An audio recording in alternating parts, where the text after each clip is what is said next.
Good morning to you all.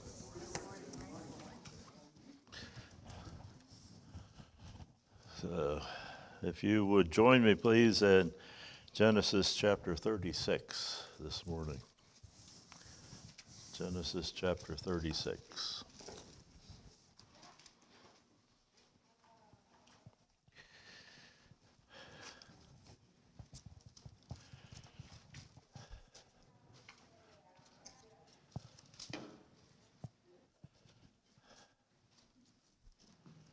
And in verse 1 we read, "Now these are the generations of Esau, who is Edom."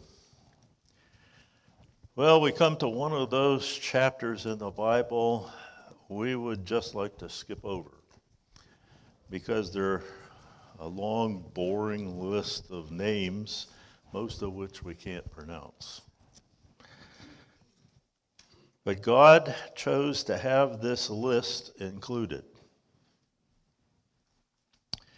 There are reasons why this chapter is important, perhaps more so to the original recipients, but there is also instruction there for us. This is an illustration, first of all, of God's promises to Abraham, Isaac, and Rebekah. Both Abraham and Isaac were promised that they would produce many nations, and Rebekah was promised that her twin sons would be two different nations. When God makes a promise, it's a sure thing that he will fulfill it. And so he gives us examples of that, even in boring chapters.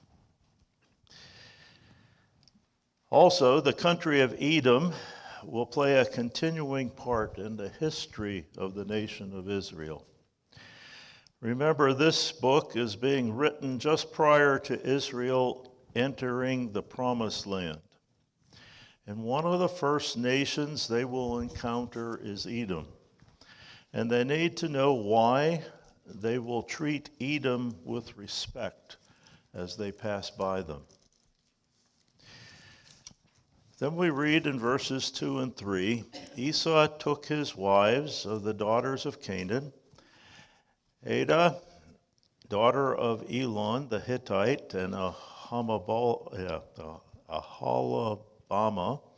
the daughter of Anah, the daughter of Zibeon the Hivite, and Bashemath, Ishmael's daughter, sister of Nebajoth. Esau has 3 wives. 2 wives were from Canaanite tribes, namely the Hittites and the Hivites. He had married these women when he was 40 years old while still living with his father Isaac. These 2 women caused Isaac and Rebekah problems, no doubt because of their idol worship.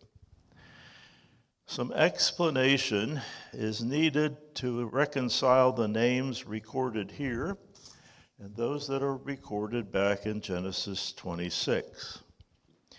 In Genesis 26:34, we read, "And Esau was 40 years old when he took to wife Judith, the daughter of Beeri the Hittite, and Bashemath, the daughter of Elon the Hittite."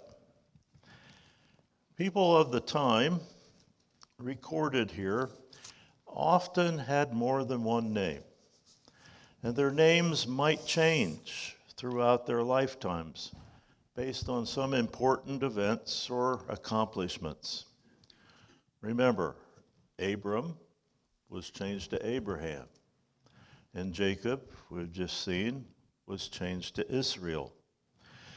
Therefore, we have Judith, also named Adah, and Bashemath, also named Aholibamah. That's a tongue twister there, I'll tell you. The differences in their parental lineage can be explained by choosing a grandfather's name one time and the father's name another. Even the differences that we read within the tribes can be explained by the different parentage that they picked. The only other possible explanation that's been offered for the differences for these names of both Judith and Bashemath is that they died, and that Esau married 2 other Canaanite women. But we have no other record of that happening either. Esau's 3rd wife was the daughter or granddaughter of Ishmael, named Bashemath, which is changed then here from Mahaleth in Genesis 28:9. Again, others offer that there's a total of 6 different women here, but I don't think so. I think it's just the 3 with different names given to them. Then in verses 4 and 5, and Adah bare to Esau Eliphaz, and Bashemath bare Reuel, and Aholibamah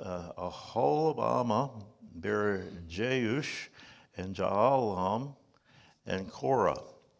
These are the sons of Esau, which were born unto him in the land of Canaan. While still living in Canaan with Isaac, Esau's wives give birth to 5 sons. They probably also had daughters whose names are not recorded for us. And then we come to the verses 6 through 9. And Esau took his wives and his sons and his daughters and all the persons of his house and his cattle and all his beasts and all his substance which he had got in the land of Canaan, and went into the country from the face of his brother Jacob. For their riches were more than that they might dwell together. And the land wherein they were strangers could not bear them because of their cattle. Thus dwelt Esau in Mount Seir. Esau is Edom, and these are the generations of Esau, the father of the Edomites, in Mount Seir.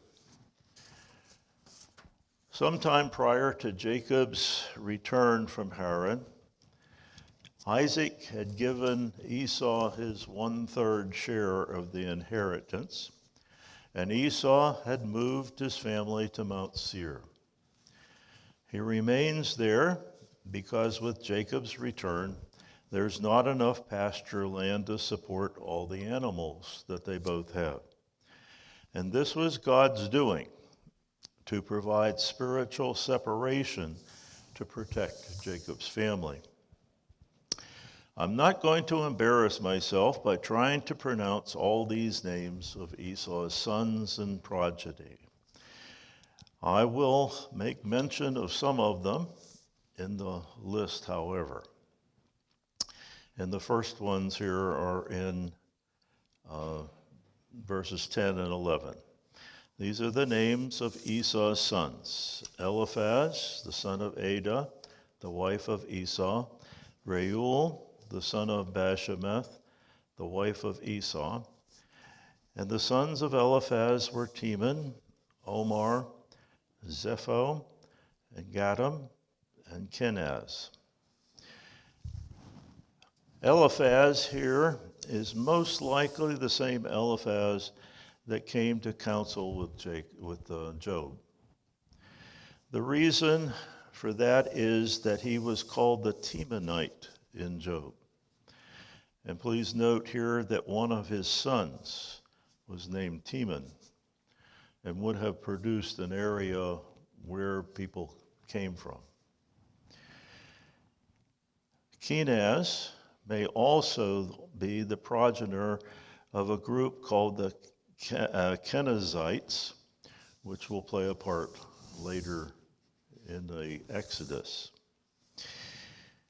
And then in verse 12, and Timah was concubine to Eliphaz, Esau's son, and she bare Eliphaz Amalek. These were the sons of Adah, Esau's wife. Amalek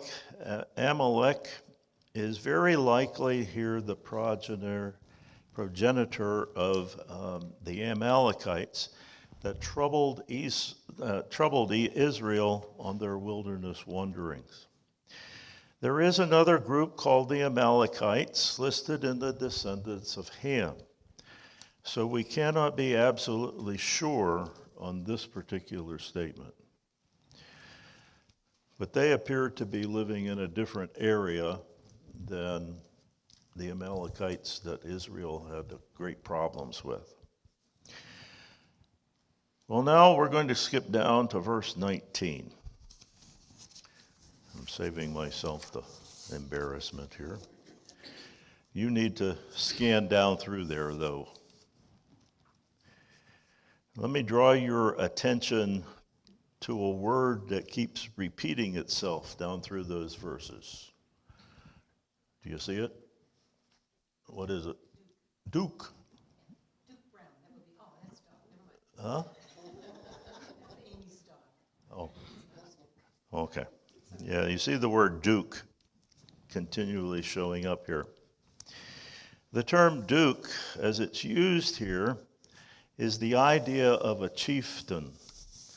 As each son and grandson separated himself to form his own family clan and take over different places in the land, he became the chief of that tribe.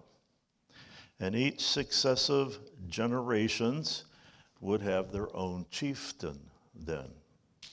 It's just like we'll see in Jacob's family. The 12 sons had their own family groups, and eventually they were the heads of those, the chiefs. And it's just a different term that's being used here for Esau's family. All right, now we're going to jump down to 39. And as you scan down through there, you'll see a bunch of names. And eventually you'll come into another term that's being used. And where do I want to go? Over to here. In these verses, we have the list of the kings of Edom. Edom was made up of these different tribes that were led by the dukes. It appears that a king then was chosen from among those dukes by the dukes themselves. The kingship was not hereditary. So with the death of the king, a new king had to be chosen from the dukes. And so that's why we don't see the son of a man being automatically made the king. King Hadar, in verse 39, is most likely the king of Edom when Israel entered into the promised land. And so, once again, the dukes, or the different chieftains, are mentioned again in the last verses of this chapter. And as we move into chapter 37,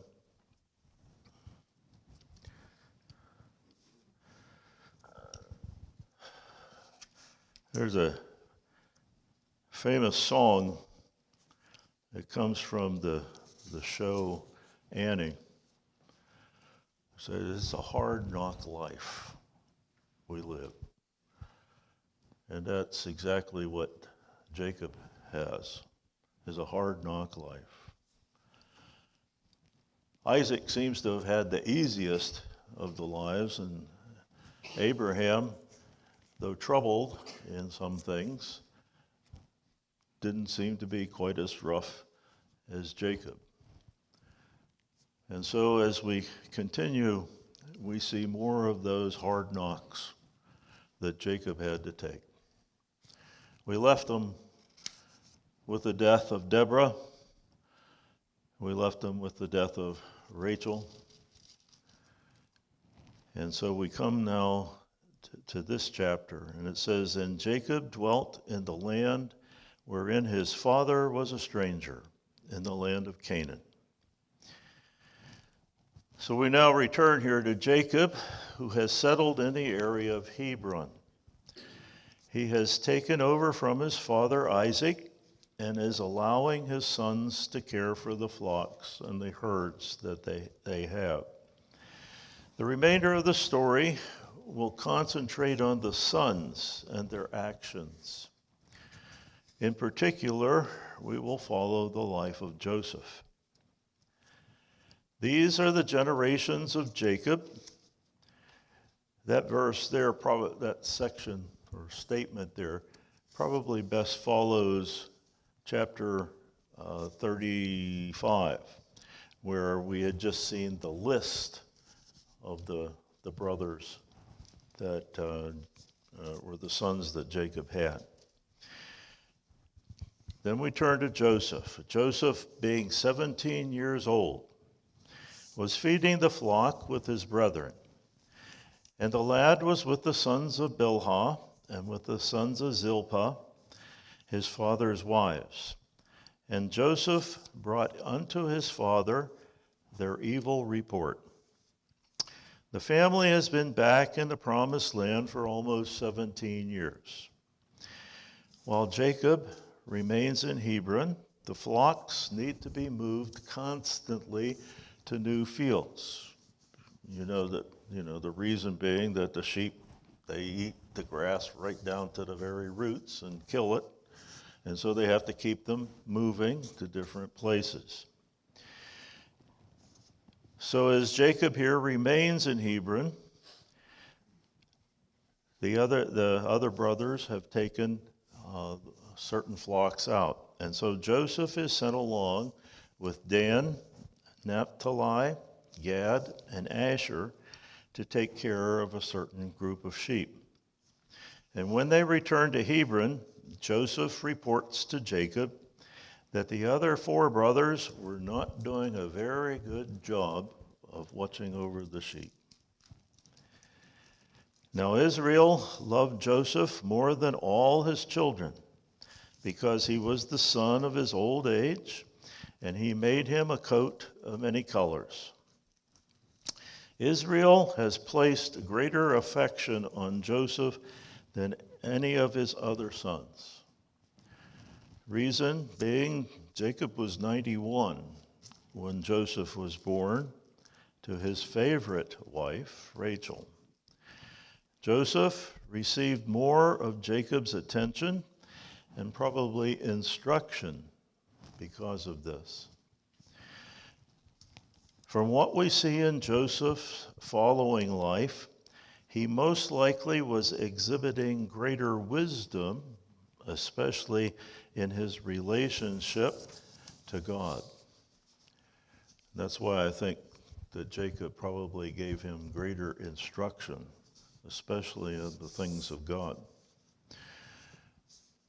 Showing his partiality, Jacob has a coat made that is either woven with different colors of thread or embroidered with different colors, making this something that would be expensive because of the hard labor that it would take to make such a thing.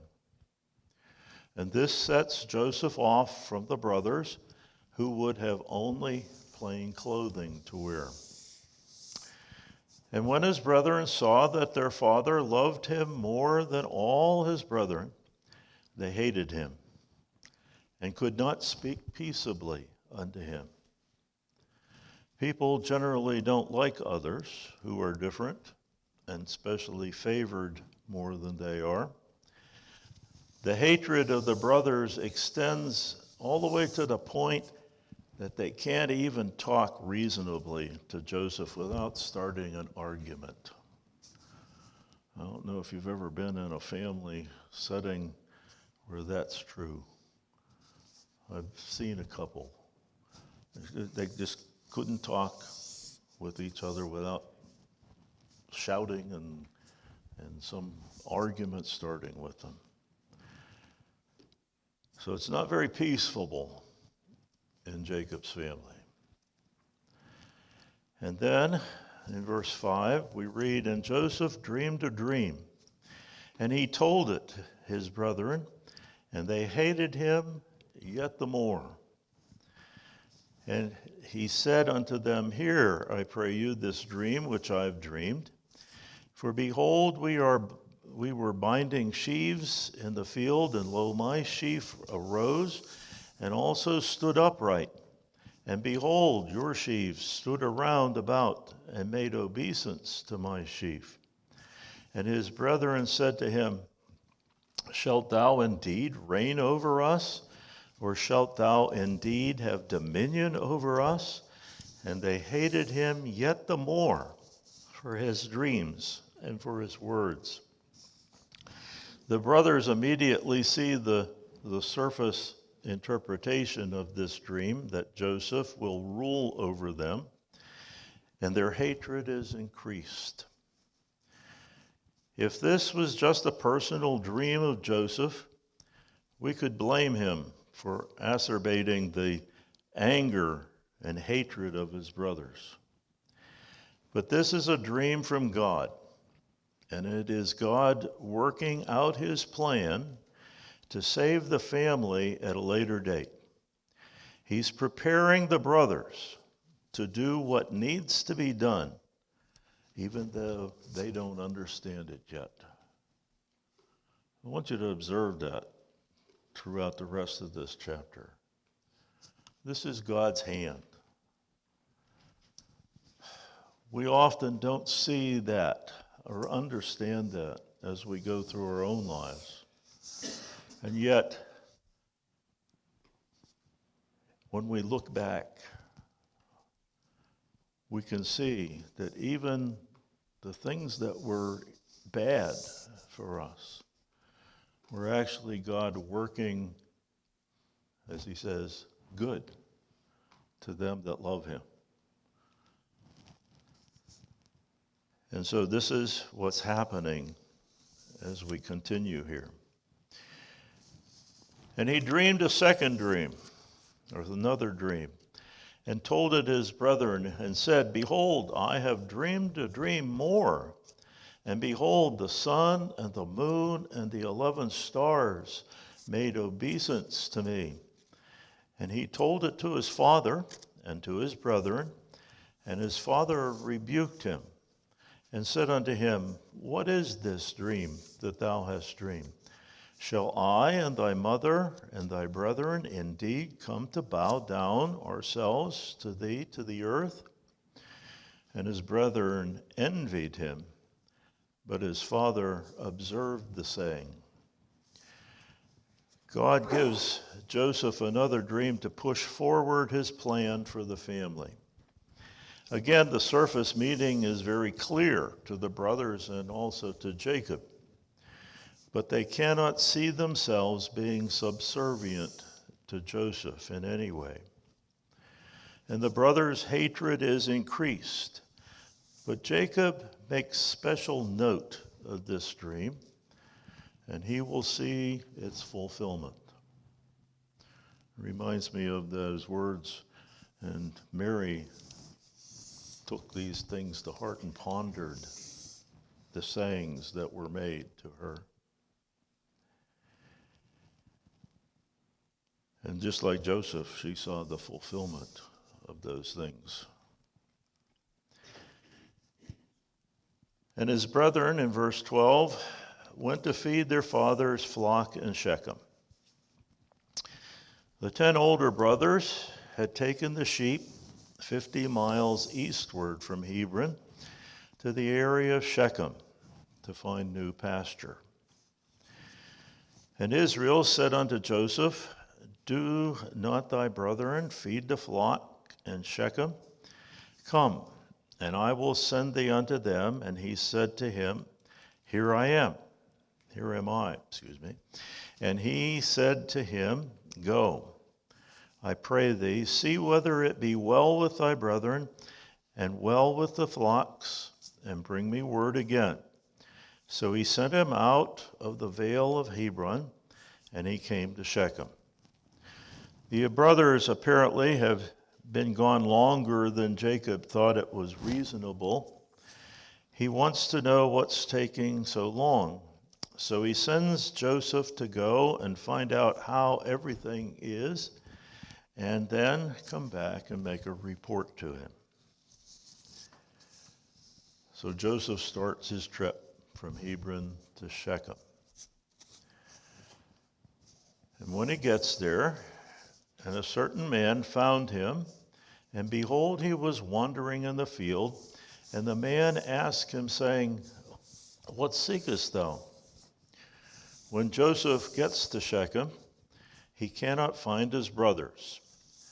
His search causes him to wander about the area, and a man from the area sees him and inquires what Joseph's looking for. And he said, "I seek my brethren.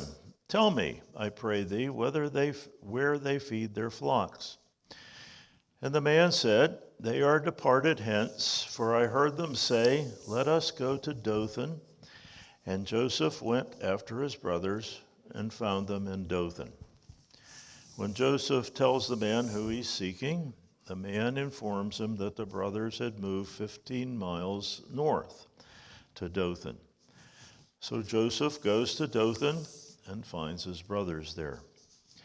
And when they saw him afar off, even before he came near unto them, they conspired against him to slay him. Well, why can they see him afar off?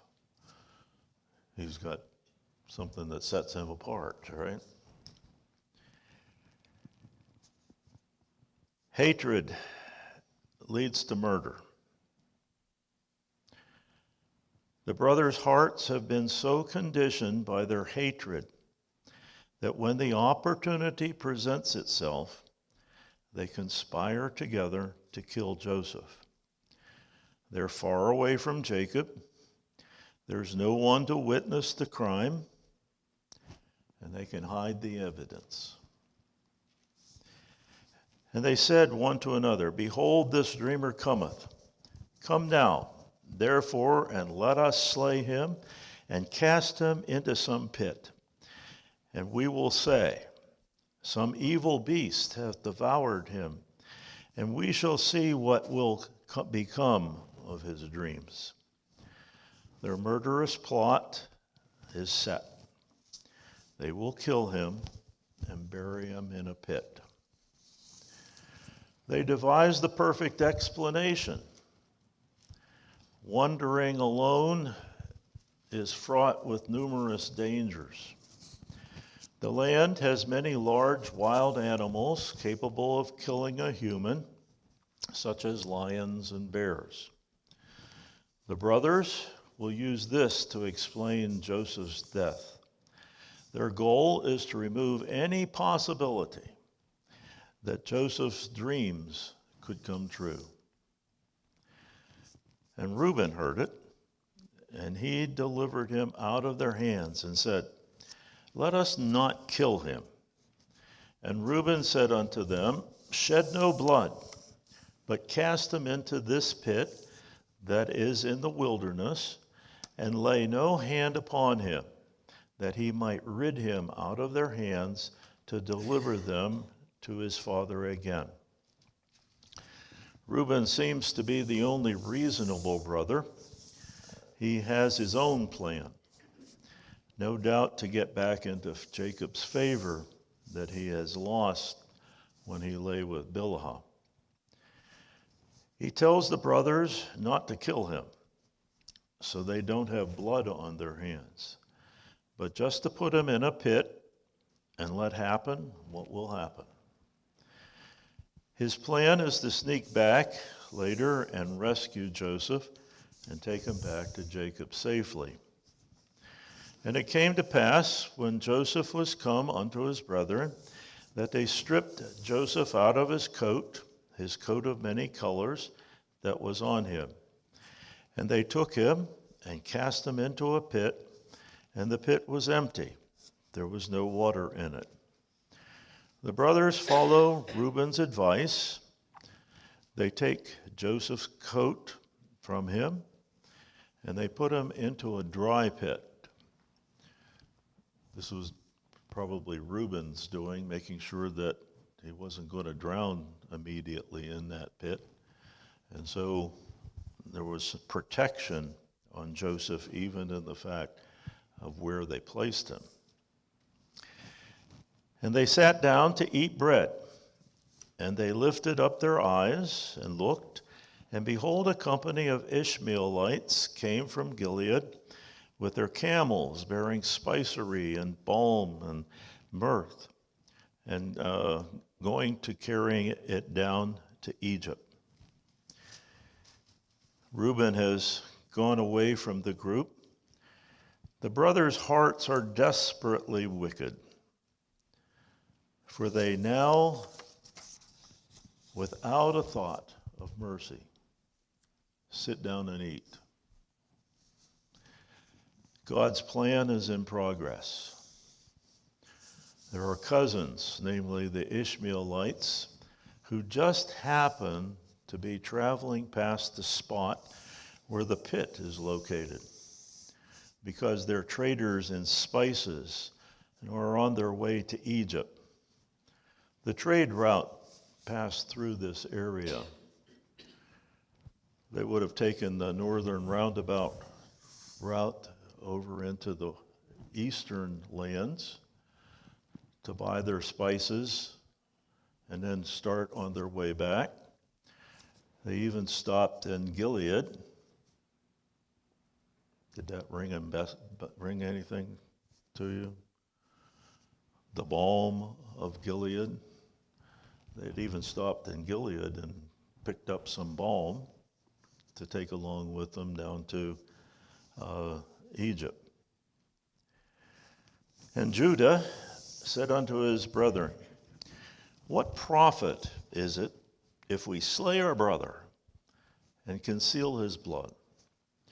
Come, and let us sell him to the Ishmaelites, and let not our hand be upon him. For he is our brother and our flesh, and his brethren were content. So Judah comes up with the idea that just killing Joseph is not worth anything to us. Here's an opportunity to rid themselves of Joseph and to make some money by selling Joseph as a slave. And they would not then be guilty of murder, only of man-stealing, which was equivalent to murder in the law. Then there passed by Midianites, merchantmen, and they drew and lifted up Joseph out of the pit and sold Joseph to the Ishmaelites for 20 pieces of silver, and they brought Joseph into Egypt. It appears that in this caravan of Ishmaelites, some other cousins of Jacob, the Midianites, were traveling along with them. The deal is struck, and Joseph is sold for 20 pieces of silver. Most likely that would be worth about $200 today. Joseph is now on his way to Egypt, which is exactly the place where God's plan will be worked out. And Reuben returned unto the pit, and behold, Joseph was not in the pit, and he rent his clothes. And he returned unto his brothers and said, the child is not, and I, whither shall I go? Reuben obviously had gone away before the selling of Joseph, for when he comes back and finds Joseph gone, he's distraught. His plan to return him to Jacob goes up in smoke, and he doesn't know what he's going to do now. And they took Joseph's coat and killed a kid of the goats and dipped the coat in the blood. And they sent the coat of many colors, and they brought it to their father and said, this have we found. Now, know now whether it be thy son's coat or no. The brothers take Joseph's coat and make it look as if the wearer was killed by an animal and then dragged off and eaten with the coat left behind. They most likely had to make some tears in the cloth to simulate the animal action. And he knew it and said, "It is my son's coat. An evil beast hath devoured him. Joseph is without doubt rent in pieces." The coat was so unique that when it is shown to Jacob, there's no doubt that it's Joseph's. The only conclusion that Jacob can make is that Joseph is dead.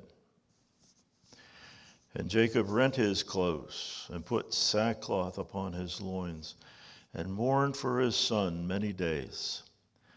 And all his sons and all his daughters rose up to comfort him, but he refused to be comforted. And he said, "For I will go down into the grave unto my son mourning." Thus his father wept for him. Few and evil have the days of the years of my life been. That's Jacob's summary. Jacob now lives with the perceived loss of another of his most loved ones. His grief is so great that he believes that this loss will end his life. He refuses any comfort that his family tries to give him. It's a hard knock life Jacob lives. And the Midianites sold him into Egypt unto Potiphar, an officer of Pharaoh's and captain of the guard. Joseph, on the other hand, is very much alive and just where God wants him to be, in the house of Potiphar, a man of significance in Pharaoh's court, who was charged with executing the edicts of Pharaoh. This man will play an important part in God's plan to preserve Israel. And that brings us to the end of this particular section of Jacob's life and the beginning of what will happen in Egypt.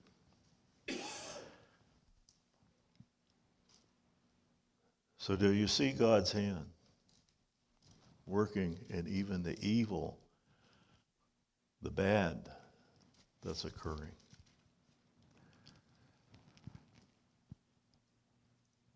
May it be true with us that our eyes would be open and understand God's work for us.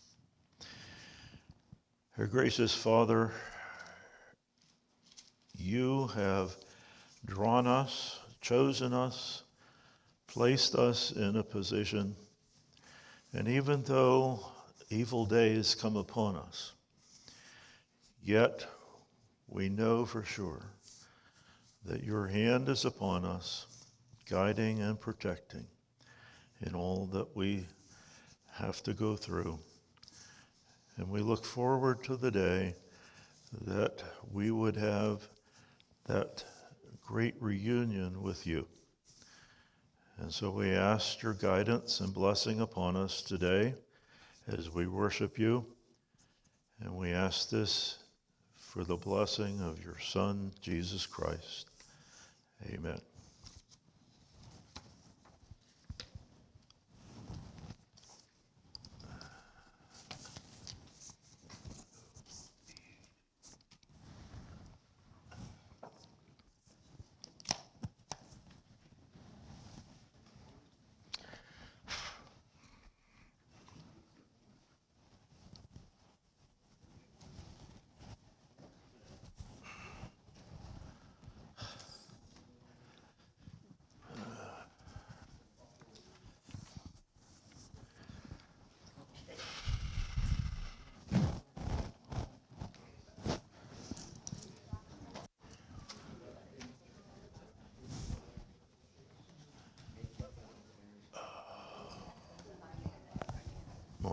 morning, sir.